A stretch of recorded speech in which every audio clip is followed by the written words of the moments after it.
Health care YouTube சேனலுக்காக doctor Nagaraja Parameswaran உத்வேகமூட்டும் பேச்சாளர். இப்பொழுது உங்களுக்கு நான் சிறந்த முறையில் பெற்றோராக விளங்குவது எப்படி என்று ஒரு சிறு விளக்கத்தை தர விரும்புகின்றேன்.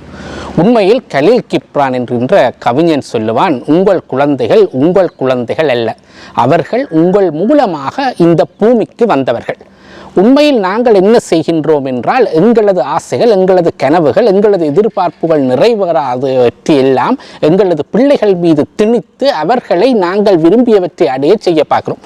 உதாரணமாக, நான் மருத்துவராக வர விரும்பியிருப்பேன் என் வாழ்க்கையில். ஆனால் மருத்துவராக வர முடியவில்லை என்றால் என் பிள்ளையை நான் தொடர்ந்து திணித்து மருத்துவராக்க விரும்புகின்றேன். ஆனால் அந்த பிள்ளையின் திறமை வேறு எங்கோ இருக்கலாம். சிறந்த ஓவியனாக வர விருப்பமானவனாக இருக்கலாம், சிறந்த கணிதத்துறை விற்பனனாக வர விரும்புவனாக இருக்கலாம். எனவே பிள்ளைகளது திறமைகளுக்கு முக்கியத்துவம் கொடுங்கள். உங்களது திணிப்புகளை பிள்ளைகள் மீது மேற்கொள்ளாதீர்கள். இரண்டாவது, பிள்ளைகளை நாங்கள் பழுதாக்கின்ற இன்னொரு விஷயம் என்னென்று சொன்னால், பிள்ளைகள் கேட்ட உடனேக்கே நாங்கள் மிகுந்த அன்பு செலுத்துகின்றோம் என்று எண்ணி உடனடியாகவே எல்லா பொருட்களையும் வாங்கி கொடுப்பது.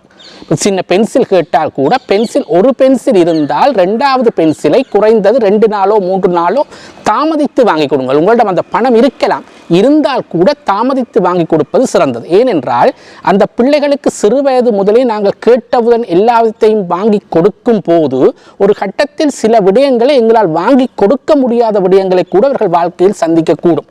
பரீட்சை பெறுபவர்கள், காதல் தோல்வி போன்றவை.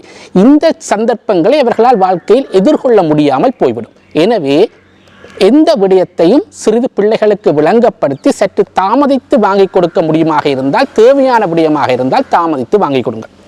மூன்றாவது, பிள்ளைகளுக்கு முக்கியத்துவம் கொடுங்கள். உதாரணமாக, என்னுடைய வாழ்க்கையிலே 11 வயதாக இருக்கும்போது என்னுடைய தந்தையார் ஒரு காணியை விற்பதற்கு விரும்பினார்.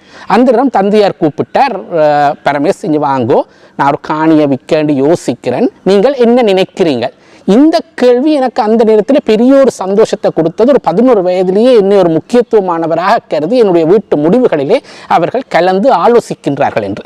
எனவே உங்களது வீட்டு முடிவுகளில் உங்கள் குழந்தைகள் ஓரளவு வளர்ந்த குழந்தைகள் ஆக இருந்தால் அவர்களையும் ஈடுபடுத்துங்கள்.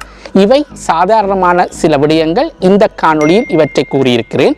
இன்னொரு காணொளியில் நாங்கள் மீண்டும் சந்திப்போம். நன்றி, வணக்கம்.